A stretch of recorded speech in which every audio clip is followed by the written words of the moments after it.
નમસ્કાર મિત્રો, option trader Gujarati new learning વિડીયોમાં આપ સૌ મિત્રોનું હાર્દિક સ્વાગત છે. સૌથી પહેલાં અગત્યનું ડિસ્ક્લેમર કે આ વિડીયો માત્ર ને માત્ર એજ્યુકેશન પર્પઝથી છે. આની અંદર કોઈ પણ જાતની કોલ ટિપ્સ આપવામાં આવતી નથી.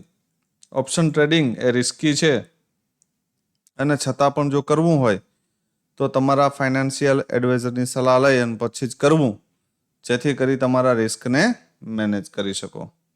હવે ગઈકાલના એનાલિસિસ વિડીયોની અંદર આપણે એવી ક્લિયર ચર્ચા થઈ હતી કે માર્કેટ માટે 23,104નું લેવલ છે એ સપોર્ટનું કામ કરશે. જો આની ઉપર નીકળું 23,233ની ઉપર તો 23,334ના દરવાજા ઓપન થઈ જશે. આની ઉપર નીકળ્યા પછી જ આપણે 400 ઉપરનું વિચારશું. આનાથી વધારે હું વિચારતો નથી, આવું મેં કીધું. બરાબર. માર્કેટ ઓપન થયું, ફર્સ્ટ કેન્ડલ 15 મિનિટની જ 104ની ઉપર જ ક્લોઝ થઈ, 2 કેન્ડલ હોલ્ડ મારી અને મહત્વની વસ્તુ કે જે આ રેન્જ હતી એ રેન્જનો બ્રેકઆઉટ થયો, ફરી એનું રિટેસ્ટ થયું, ત્યાંથી પ્રીમિયમ બ્લાસ્ટ થઈ ગયું. બરાબર. સેમ વસ્તુ પ્રીમિયમમાં થઈ. આપણું જે લેવલ હતું 79, એક્ઝેક્ટ 79ની આજુબાજુ 4-15 મિનિટની કેન્ડલ હોલ્ડ કરી, એ રેન્જને બ્રેક કરી, ફરી એનું રિટેસ્ટ કર્યું, ત્યાંથી જતું રહ્યું. બરાબર. તો આ શ્યોરિટી વાળી મુવમેન્ટ હતી ભાઈ. હવે આની અંદર કોઈ રોકેટ સાયન્સ છે નહીં. બરાબર. જે લોકો ઓટીજી સક્સેસ સેટઅપ વાળા મિત્રો છે, મતલબ કે જે મિત્રોએ કોર્સ બાય કર્યો છે, એ આ મુવમેન્ટ ઇઝીલી પિક કરી હશે. કેમ કે માર્કેટ ગેપ ડાઉન ઓપન થયું, ફર્સ્ટ 15 મિનિટની કેન્ડલ બની, ઉપર બ્રેક કર્યું, રિટેસ્ટ કર્યું અને ત્યાંથી બ્લાસ્ટ થઈ ગયું. આ નોર્મલ વસ્તુ છે.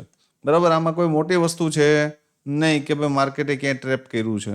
બરાબર. સાથે સાથે પુટની અંદર પણ આ 86ની ઉપર નીકળ્યા પછી ફરી એક સરસ મજાની મુવમેન્ટ આમાં મળી શકતી હતી 30-40 પોઈન્ટની, જે આપણે જોવા મળી. હવે ઘણા મિત્રોને પ્રશ્ન થતો હશે કે સાહેબ આ લેવલ ઉપર 112ના લેવલ ઉપર અહીંયા એક બે કેન્ડલ હોલ્ડ મારી છે, પણ એ 112 આ પ્રીમિયમ આવવું જોઈએ નહીં ભાઈ. 112 આ પ્રીમિયમ આવવું જોઈએ નહીં. અથવા તો આ પ્રીમિયમ 112 આવે એના સામે કોઈ વાંધો છે નહીં મને, પણ આ પ્રીમિયમ અહીંયા ઉપર નીકળવું જોઈએ નહીં. આ લોજિક છે. બરાબર. આ નીકળી ગયોનો મતલબ એ છે કે એને બ્લાસ્ટ થવું છે અને આને બ્રેકડાઉન થવું છે. બરાબર. આ ઘણા બધા લોજિક છે કે આ લોજિક તમને ખ્યાલ હોય તો અને તો જ તમે આની અંદર એવોઇડ કરી શકો આ ટ્રેડને. બરાબર. તો એક સરસ મજાની એક જેકપોટ મુવમેન્ટ કોલની અંદર પણ મળી અને લાસ્ટમાં પુટની અંદર પણ મળી. બરાબર. સેન્સેક્સના પ્રીમિયમ ઉપર નજર નાખીએ તો સેન્સેક્સના 74,000નો કોલ અને 74,000નો પુટ હતો. બરાબર. ક્લીન એવી ચર્ચા થઈ હતી આપણે, 74,000નો કોલ અને 74,000નો પુટ.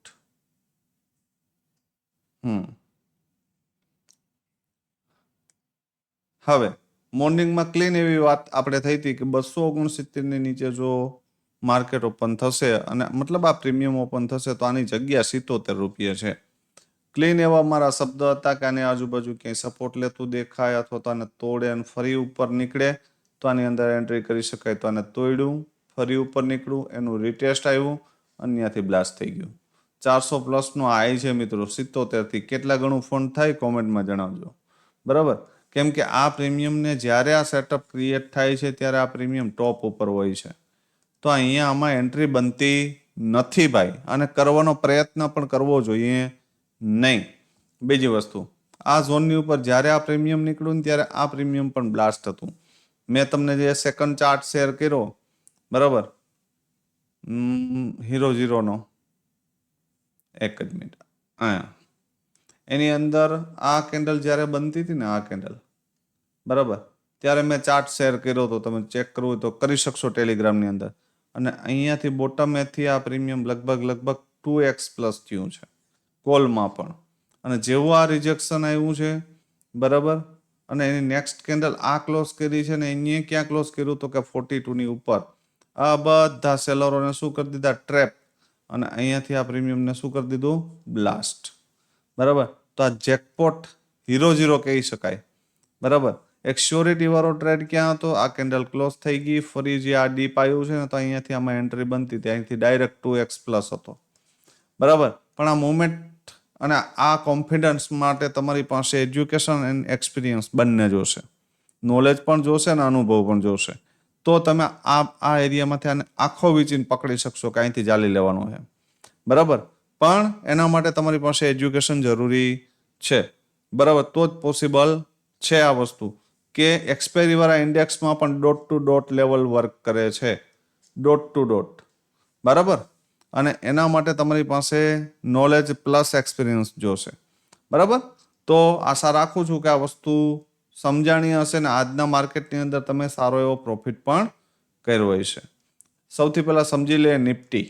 હવે એક વસ્તુ યાદ રાખજો ભાઈ, માર્કેટે આ જે ઝોન છે ને 3 વખત ટેસ્ટ કરી લીધું છે.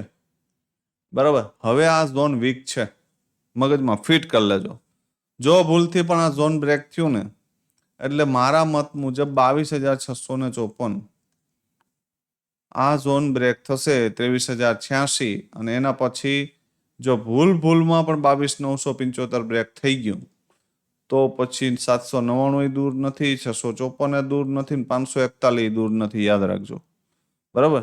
જ્યારે પણ આ ઝોન બ્રેક થશે, પણ આ ઝોન એટલી જલ્દી બ્રેક થશે નહીં. યા તો ગેપ ડાઉન કરીને બ્રેક કરશે, યા તો પેલી સ્ટ્રોંગ કેન્ડલ નેગેટિવ મારશે, પછી સાઈડમાં રેન્જ બનાવશે ને પછી બ્રેકડાઉન થશે.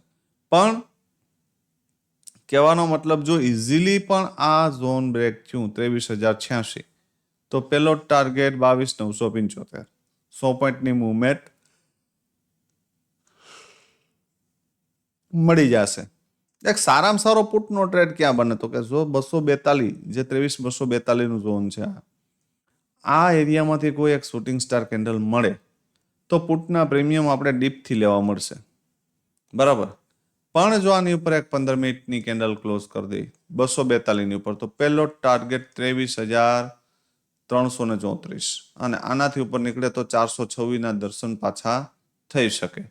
પણ મારા મત મુજબ અહીંયા સુધી એક સ્કેલ્પિંગ મુવમેન્ટ મળી શકે. ધારી લ્યો કે અહીંથી આમ ઉપર ક્લોઝ કરીને ફરી એનું રિટ્રેસમેન્ટ આવ્યું ને તો એક પુલબેક સાથે તમે આ 100-125 પોઈન્ટની મુવમેન્ટ કેપ્ચર કરી શકો.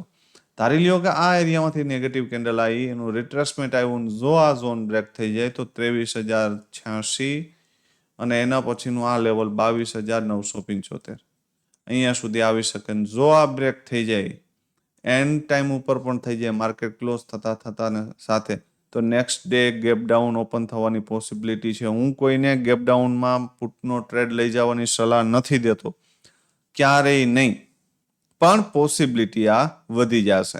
બરાબર. કોઈ હીરો ઝીરો કરવાનો થતો નથી. બરાબર. એટલા માટે જ અમુક વર્ડ હું નથી વાપરતો, પણ છતાં પણ બોલાઈ ગયું છે એટલે ક્લીન વસ્તુ કહું છું કે ભૂલથી પણ એવો ચારો ન કરતા. ગેપ ડાઉન ઓપન થશે તો ફૂલબેક ઉપર આપણે એન્ટ્રી કરશું. બરાબર. હવે એક કોલનું પ્રીમિયમ જોઈ લઈએ અને એક પુટનું પ્રીમિયમ. કોલનું પ્રીમિયમ છે 23,300 નો કોલ અને પુટનું પ્રીમિયમ છે 22,900 નો પુટ. શું થઈ શકે આમાં? ભાઈ જો કોલનું પ્રીમિયમ જ્યાં સુધી 82 ની ઉપર છે ત્યાં સુધી પોઝિટિવ છે. 82 ની ઉપર છે ત્યાં સુધી પોઝિટિવ છે. મોર્નિંગમાં એક સારામાં સારો ટ્રેડ ક્યાં મળે? 120 ની ઉપર એક 15 મિનિટની કેન્ડલનું ક્લોઝિંગ આવી જાય અને ફરી તમને 104 ની આજુબાજુ સપોર્ટ લેતું દેખાય તો 173 ના ટાર્ગેટ માટે જઈ શકાય. That's it. બરાબર. આનાથી વધારે હું વિશેષ વિચારતો નથી. 173 ની ઉપર 15 મિનિટની કેન્ડલ, કેટલી? 2 સસ્ટેન થાય તો અને તો જ આપણે માનશું કે આને ઉપર પણ જવું છે પુલબેક સાથે. બરાબર. સસ્ટેન થાય પછી પુલબેક આવે ને પછી નીકળે ને તો આપણે કન્ટિન્યુએશનમાં જશું. સેકન્ડ પોસિબિલિટી કે મોર્નિંગમાં જ જો આ 82 નું લેવલ બ્રેક કરી દે તો પછી મારા મત મુજબ આની જગ્યા 19 રૂપિયા એટલે કે 20 રૂપિયા છે. પણ જો ભૂલથી આમ કરીને આમ બ્રેક કર્યું 44 ને નીચે અને ફરી ઉપર આવીને ક્લોઝ કરી કોઈ પોઝિટિવ કેન્ડલ અને એનું રિટ્રેસમેન્ટ આવે ને તો આ ક્લોઝિંગ સુધી જઈ શકાય. બરાબર. તો અહીંયા પણ 2x છે. થર્ડ પોસિબિલિટી અહીંયાથી આમ આવે, થોડુંક નીચે બ્રેક કરીને ફરી આનું રિટ્રેસમેન્ટ મારીને આ ઝોનની આજુબાજુ તમને ક્યાંય પણ સપોર્ટ લેતું દેખાય. બરાબર. સપોર્ટ લેતું દેખાય અથવા તો આ ઝોનને બ્રેક કરે ને ફરી ઉપર નીકળે તો એના રિટ્રેસમેન્ટ ઉપર પેલો ટાર્ગેટ 44 બીજો 82 અને ત્રીજો 104. એક જેકપોટ મુવમેન્ટ મળી શકે, પણ અહીંયાથી ક્યાંથી? 20 રૂપિયાથી. ચંપલા તો ક્યાં હોવા જોઈએ? તળિયે જ. ટોપ ઉપર રાખવાના જ નહીં, પડવાની બીક જ ન લાગે. અહીંથી લઈ જશે તો શું લઈ જશે? બરબાદ નહીં કરે, આ યાદ રાખવું. બરાબર. 44 ઉપર એક જ કન્ડિશનમાં નીકળવાનું કે લેવા એન્ટ્રી કરી શકાય કે એક વખત નીચે તોડે, ફરી ઉપર ક્લોઝ કરે, ફરી એનું રિટ્રેસમેન્ટ આવે, નાનો સ્ટોપ લોસ આવે તો અને તો જ. બરાબર. યાતાની ઉપર નીકળે, ફરી એક 15 મિનિટની કેન્ડલનું રિટ્રેસમેન્ટ આવે, સ્ટોપ લોસ નાનો થાય અને પછી આ ટાર્ગેટ માટે જવાનું. બરાબર. આ કન્ડિશનો યાદ રાખજો. 20 રૂપિયાથી એક સારી એવી ઓપોર્ચ્યુનિટી મળી શકે. બરાબર. આ ધ્યાન રાખવું. પુટ છે 22,900 નો પી. શું થઈ શકે આમાં? જ્યાં સુધી આ 45 ની ઉપર છે ત્યાં સુધી પોઝિટિવ છે. મોર્નિંગમાં કદાચ 45 ને તોડે અને ફરી પણ જો 45 ની ઉપર જઈને ક્લોઝ કરે ને તો પહેલો ટાર્ગેટ 59, બીજો 79 અને ત્રીજો 95. આની ઉપર નીકળો તો 110 એન્ડ 135. બરાબર. એટલે બેસ્ટ ઓપોર્ચ્યુનિટી એ ગોતવાની, ધારી લ્યો કે ગેપ અપ ઓપન થઈ જાય આ એરિયામાં, તો પછી આ ઝોનમાં ક્યાંય 50 થી લઈને 60 સુધીમાં ક્યાંય પણ સપોર્ટ લેતું દેખાય તો એન્ટ્રી કરી શકાય અને 95 ના ટાર્ગેટ માટે જઈ શકાય. એનાથી ઉપર જાય તો 110 સુધી તો જઈ શકે. જો માર્કેટે ભૂલભૂલમાં 33 નું લેવલ બ્રેક કરી દીધું, બરાબર, જો 33 નું લેવલ બ્રેક કરી દીધું તો પછી આની જગ્યા બહુ રેર કેસ છે કે આ પ્રીમિયમ પાછું બાઉન્સ બેક કરી શકશે. જગ્યાનો તો પ્રશ્ન જ નથી. બરાબર. નીચે કોઈ લેવલ છે નહીં. એટલે જ્યાં સુધી 33 ની ઉપર છે ત્યાં સુધી આપણે પોઝિટિવ છે. બરાબર. 33 ની નીચે જશે એટલે આ પ્રીમિયમને આપણે ડાયરેક્ટ નહીં તો હપ્તે હપ્તે ભૂલવું પડશે. આ યાદ રાખજો. તો આજે સેન્સેક્સ એક્સપાયરીના દિવસે એક ખાસ અગત્યની વાત મિત્રો, કે મોસ્ટ ઓફ ટ્રેડરનો જે લોસ છે ને, મોસ્ટ ઓફ ટ્રેડરનો જે લોસ છે એ એક્સપાયરી દિવસે થાય. ક્યારે? એક્સપાયરી દિવસે. બરાબર. એટલે આપણે એવું લાગે કે ભાઈ હજી આપણી સાયકોલોજી પરફેક્ટ ડેવલપ નથી થઈ, તો આપણે એક્સપાયરી વાળું જે ઇન્ડેક્સ હોય એને ટ્રેડ કરવાનું જ એવોઇડ કરો. બરાબર. અને સેટઅપની રાહ જુઓ. પરફેક્ટ સેટઅપની રાહ જુઓ. ને સેટઅપ બન્યા પછી પણ મિનિમમ 5-7 પોઈન્ટનો સ્ટોપ લોસ કે 10 પોઈન્ટના સ્ટોપ લોસ કરતા વધારે આપણો સ્ટોપ લોસ આવવો જોઈએ નહીં. બિલકુલ ના આવવો જોઈએ. તો જ આપણી ટ્રેડની અંદર એન્ટ્રી કરવાની છે, બાકી નથી કરવાની ભાઈ. બરાબર. તો આશા રાખું છું કે ભાઈ આ વિડીયો તમને કંઈક મદદરૂપ થતો હશે. તો કોમેન્ટમાં જણાવજો કે આજે તમે સૌ મિત્રોએ શું કાંડ કર્યા છે, પોઝિટિવ કાંડ કર્યા છે કે નેગેટિવ, એ ખાસ જણાવજો. અને વિડીયોને વધુમાં વધુ મિત્રો સુધી શેર કરી દેજો, જેથી કરી આપણા જ ગુજરાતી ભાઈઓને આનો લાભ મળે અને ઓવર ટ્રેડિંગથી બચી શકે. તો ફરી મળીએ નવા વિડીયોમાં. ત્યાં સુધી જય માતાજી, હર હર મહાદેવ.